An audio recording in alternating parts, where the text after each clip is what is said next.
How many betrayals we talked about with Jay? This ain't the first one, but just the first one we talking about because the only one affected us. So for me, I'm like, big deal. Everybody old. Jermaine Dupri's stupid for listening to him. That's what I think. We all know Jay. So once he did what he did, how he did Rockefeller, why do you think he'd do anything else? That's Jay. Those principles don't mean anything. Jay runs with the bag, period. That's it. All right, cool. So if you that man, that's on you. I'm not going to be a wet, wounded duck and be like, oh, this nigga, he played Rockefeller, he played Biggs, he played everybody. No, we all know he did that. Y'all just wasn't saying shit. We all know what Jay did and how he did it.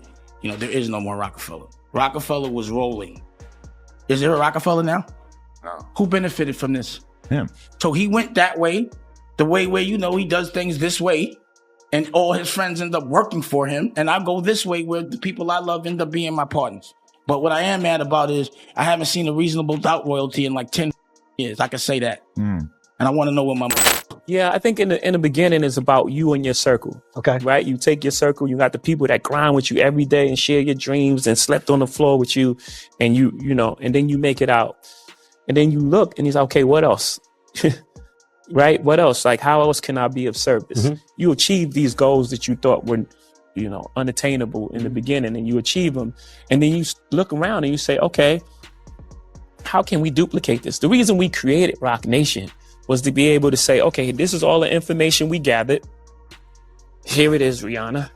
Here it is, Kanye. Whomever, right? Like, and just like here's the information. So if we achieve those goals at 36, you do it at 26. So I know when I see it, so I know what to avoid. Because you're trying to sacrifice your and you're not studying. God told us to read and be knowledgeable. So when I see Jay-Z go, what does this mean? What does this mean? What does this mean? You're not no gang member. You got checkerboard floors. You got skull and bones. What does this mean? Dame Dash is back with more explosive details on Jay-Z's shady business dealings and his bizarre connection with culture vulture Lyor Cohen. But hold on to your seats, because it seems like Jay has finally hit his breaking point, with Dame constantly dragging his name through the mud, and he's ready to spill the tea on his side of the story. But Dame isn't letting Jay silence him either. He's coming in hot with even more scandalous revelations about how Jay-Z didn't just throw him under the bus, but he and his mentor Lyor Cohen allegedly trampled over many black artists to claw their way to the top of the music industry. There's a lot to unpack here, so let's dive right in and spill the tea. A lot of people that have been, maybe mistreated by him are scared to speak up on what he did. Facts. I'm just not. So if I hit a pack, I hit him with some work, and he runs off on me, until I get my money back, I don't care if it's 20 years later, I'm never going to have too many complimentary things to say about that situation. So you know how Dame Dash and Jay-Z have been on the outs for ages. Well, according to Dame, it all boils down to Jay-Z aligning himself with folks like Lyor Cohen, who profit off of black culture while also harming black artists. But Jay is now out here claiming that Dame tried to undermine him and was doing bad business, so he had to step down and clean up the mess. But let's rewind to the beginning. The story kicks off in 1995 when Jay was hustling, selling CDs out of his car, trying to get someone to give him a chance.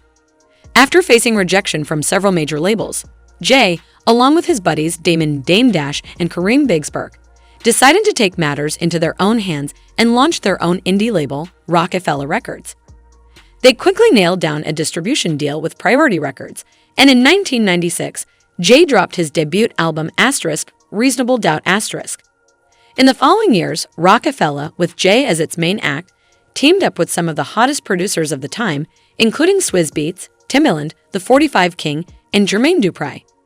But in 2000, Jay decided to switch his sound up and brought in a new line of producers, including Kanye West, The Neptunes, and Just Blaze. While Jay remained the face of Rockefeller, he and Dame began signing new talents like Cameron, Freeway, and a bunch of young Philly rappers who later formed the rap group State Property.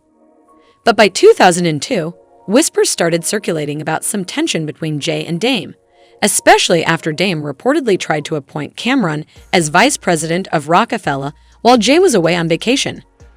Although both sides initially denied any beef, insiders claimed Jay was annoyed by Dame's media presence, while Dame felt Jay was becoming too distant.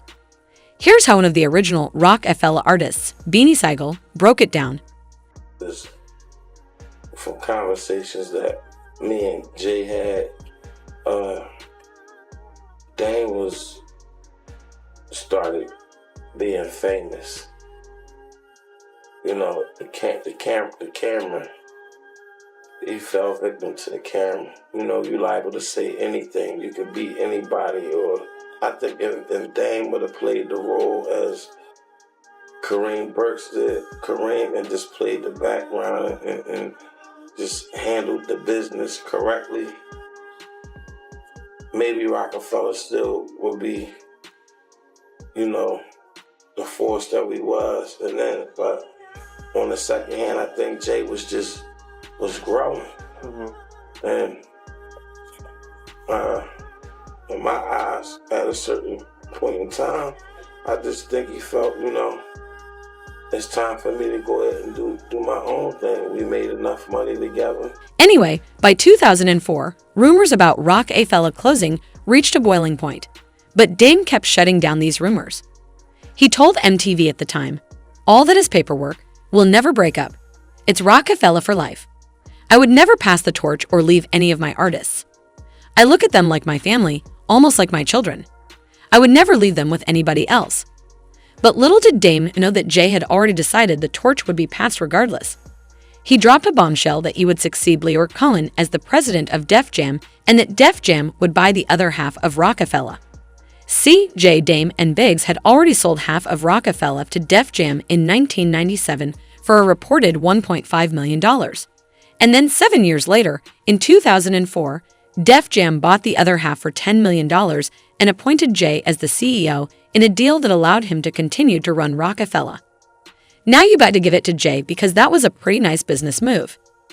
Jay also claimed later in an interview with XXL that he had offered to turn down the position at Def Jam and give up all masters in exchange for just his first album, Reasonable Doubt. "So I was like, let me get Reasonable Doubt and I'll give up my masters," Jay said.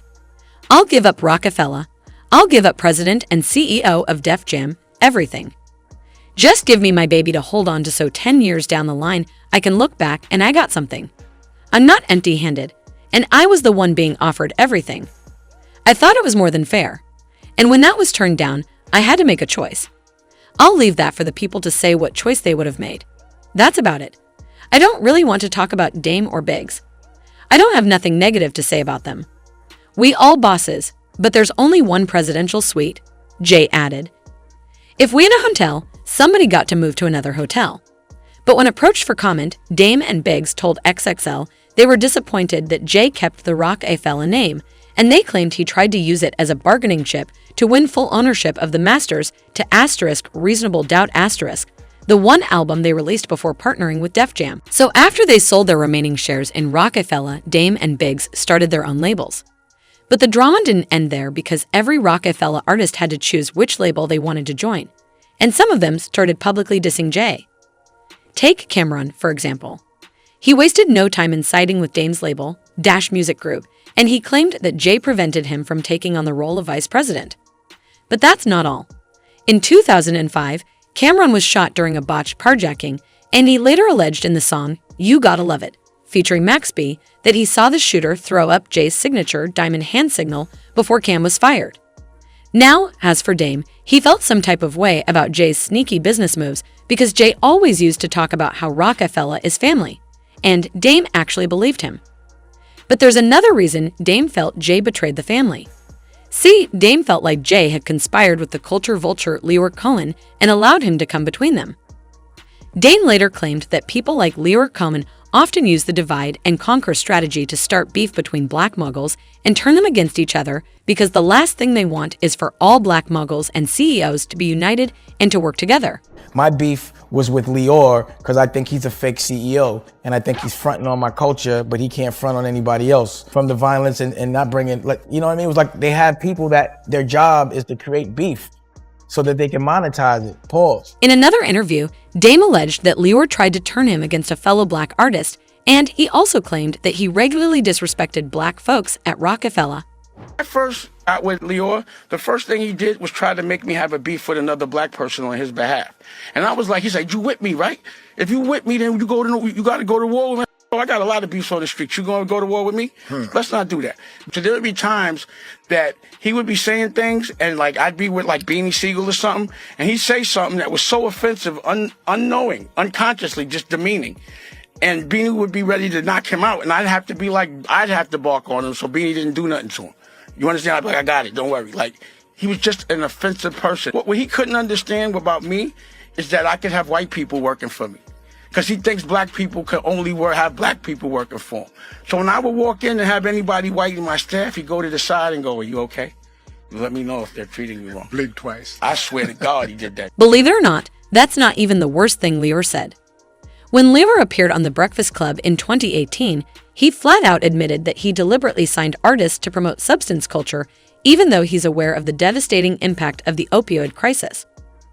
Charlemagne then mentioned DMX, and Lyor claimed he was so sad about X's substance use issues, but at the same time he said he's got a business to run. Who had a real bad drug problem, DMX? I'm so sad. DMX, there's two people inside of him. And the Earl is one of the nicest people. I put him up in Lake George.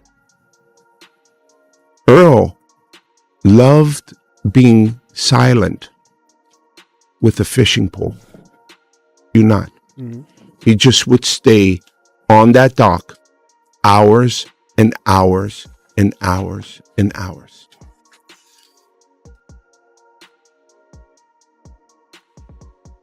Yeah, very, very sad. You know, I think the opiate problem, the syrup problem, is the biggest problem that I've ever seen and I've ever faced, and been a part of. And I can't with it. You know, the crack thing was devastating, but at least the rappers were bringing a spotlight to you becoming a fiend.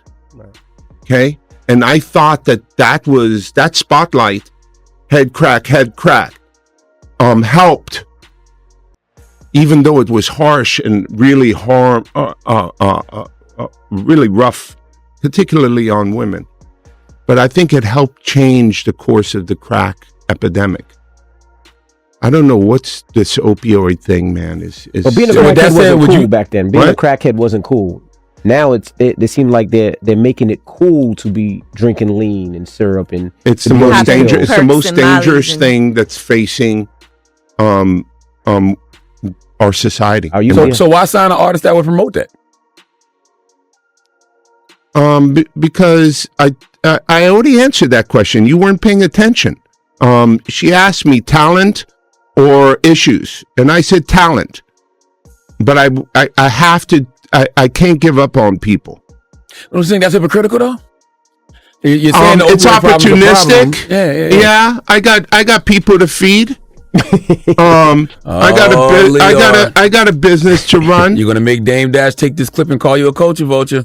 When Lyor's remarks went viral, Dame fired back on Instagram, saying that Lyor basically proved his entire point. Dame wrote, "Thanks for this, Lyor Cohen, for proving my point in true culture vulture form. They make money off us and then try to erase our true history and act like the real ones never existed. He pays his bills at the expense of us. Now, as for Jay-Z, he's still BFS with Lyor to this day, and he often refers to him as his mentor." Drop your comments below and be sure to check out this next video.